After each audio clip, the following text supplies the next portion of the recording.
Hello, everybody, and welcome to a special March Madness video for the Media Boat podcast.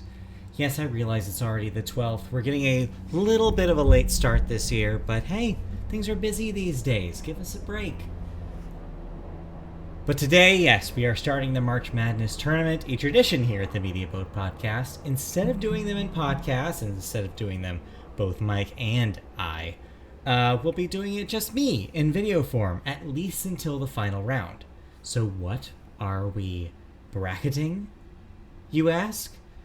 We are going to take a look at the last 15 or so years of Academy Award-winning Best Pictures. Yes, every year the Oscars award one movie that stood above all others.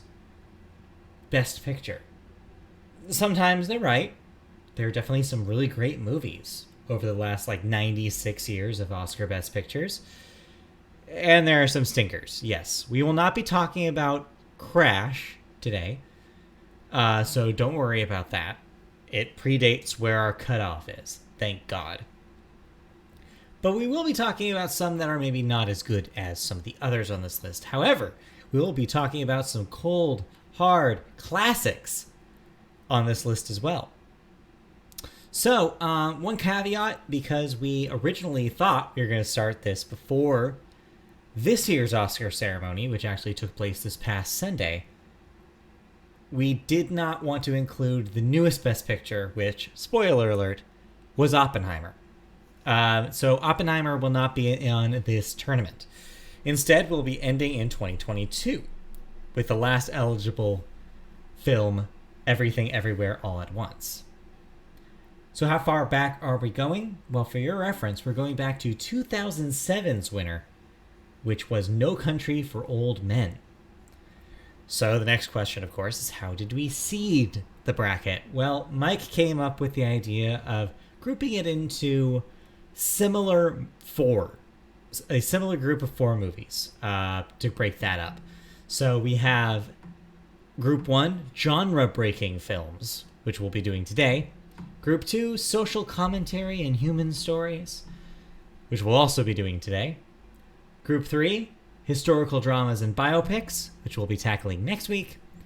And Group 4, tense thrillers and suspenseful stories. Yes, you may have caught me there. I'm going to do 8 today. That's because I need to record 2 videos today because we're behind.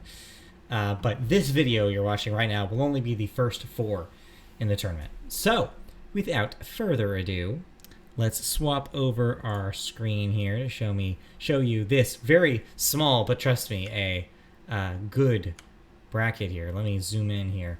So I've actually never done this or used this website. Oh, I'm going to need to adjust this because my video is in the front. That's fine. For the first video, it's fine. I don't know how to use this website. I'm just going to wing it. So you're going to see this live tournament situation in practice here. So I'm going to say, start the tournament. All right. How does this work?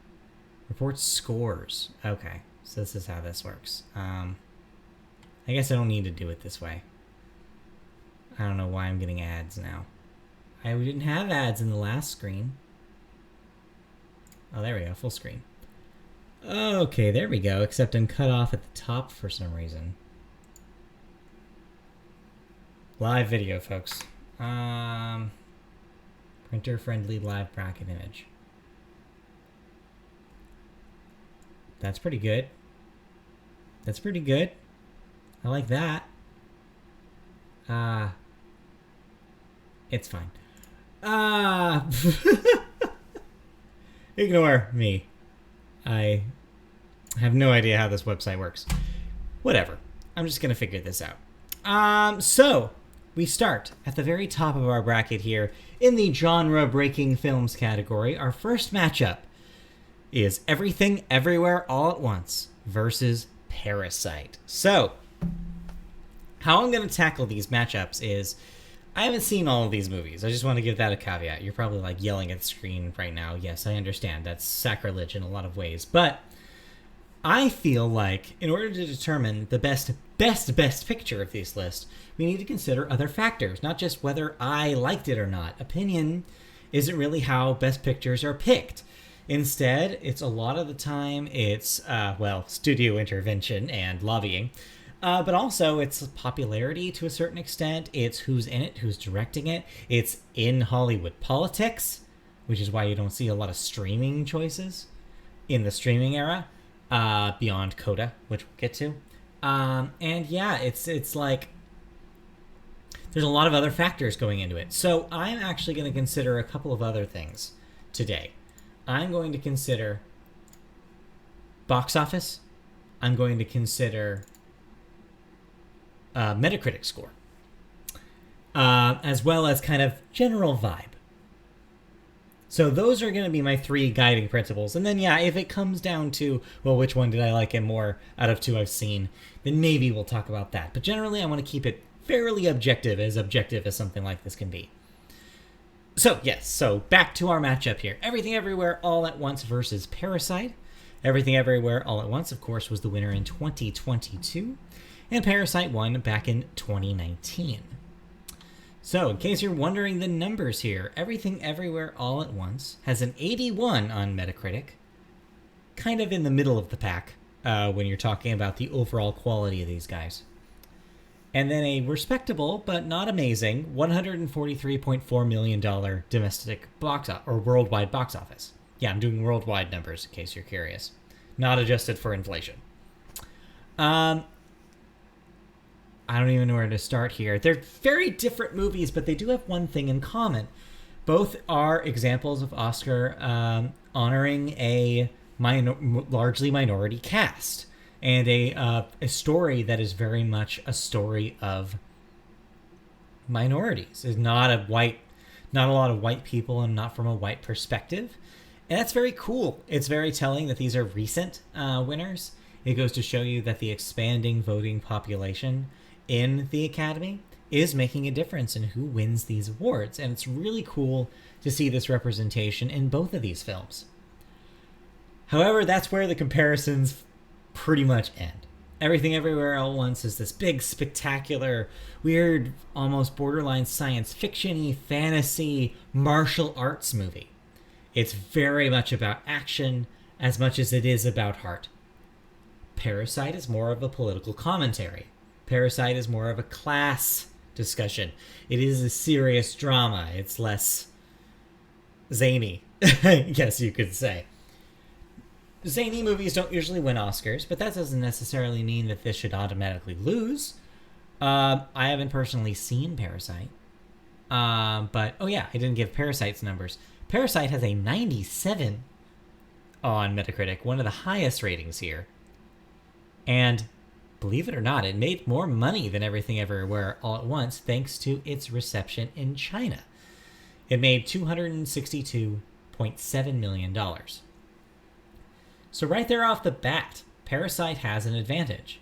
It is a better reviewed overall film, and it has the box office receipts, albeit not necessarily in the US, where Everything Everywhere All at Once really took off.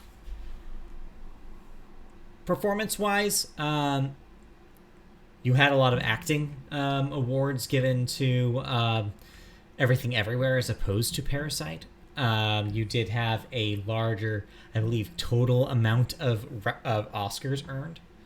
Parasite was kind of a surprise, honestly, in its year. No one really saw it coming when it won Best Picture. It was definitely an underdog in the race.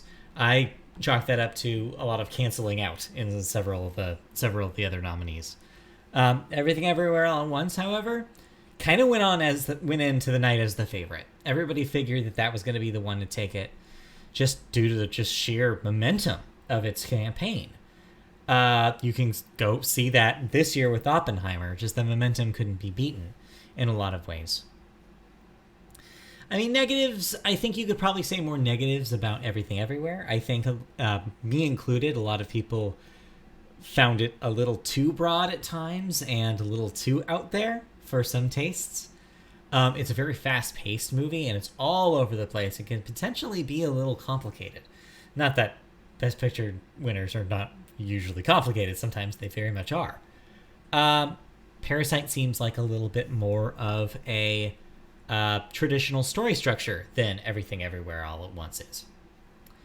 So yeah, this is a tough one. My gut wants to say Parasite. And the reason why my gut says Parasite is because Everything Everywhere is, even though it went in as a favorite, is a non-traditional kind of winner. It's practically a comedy. It's practically an action movie. That doesn't scream Best Picture to me, even though it does perhaps give us a peek into what Best Picture could become in the 20s. I don't know if you remember what I was talking about on the podcast. Even though I didn't necessarily care for it, I supported it, and I was proud that it won, because it goes to show a new potential direction for the Academy to take how they rate what movies matter and what movies don't.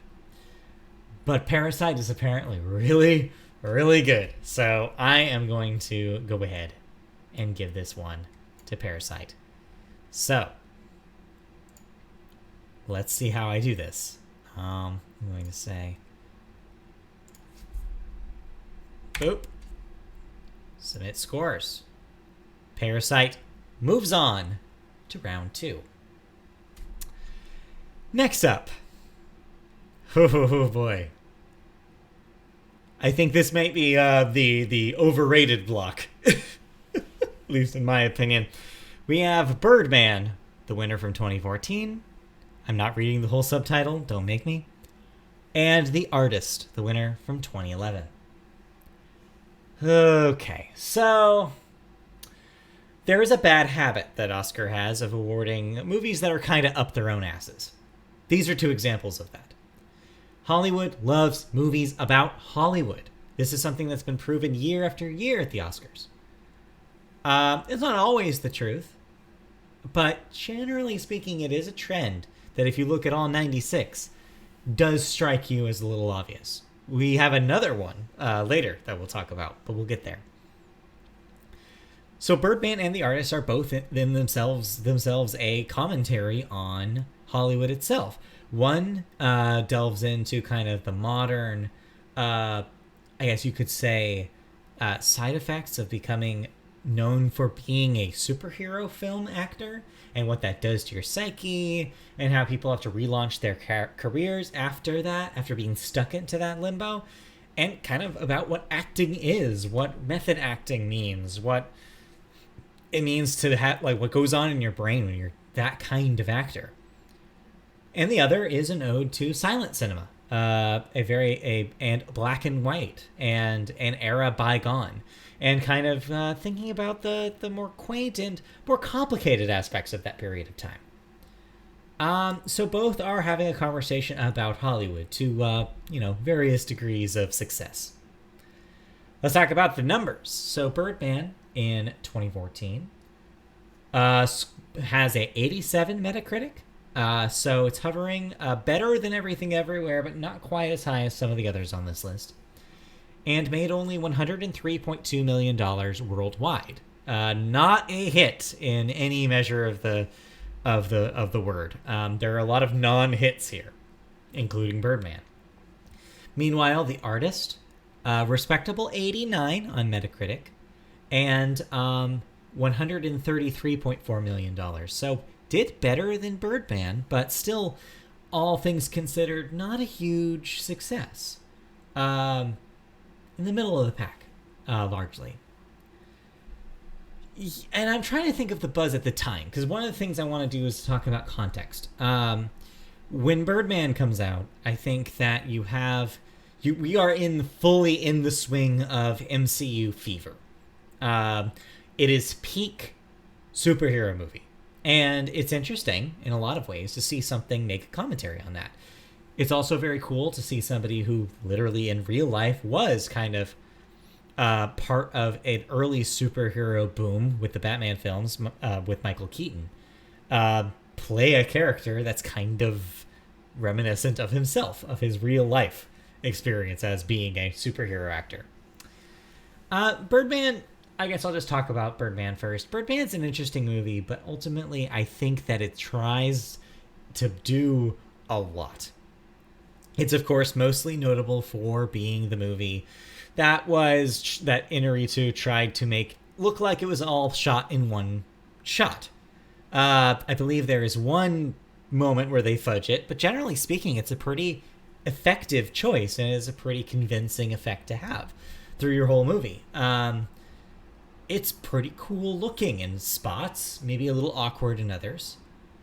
But ultimately, where it falters for me is that as ambitious as it tries to be, I don't think the story really supports what it's trying to do. It's not as deep as it thinks it is. I think there's a lot of its commentary that feels a little on the nose and obvious for anybody who's been paying attention to acting or Hollywood or any of that, any entertainment. And so it struck me as a little overwrought. The Artist, I remember being pretty fun when I first saw it in comparison to Birdman. Birdman feels like a slog. The Artist seems airy and light, because it largely is. It's fun, it's entertaining, it's interesting in what it does with the black and white cinematography and how it plays around with being a silent film in the modern era. It's a neat trick.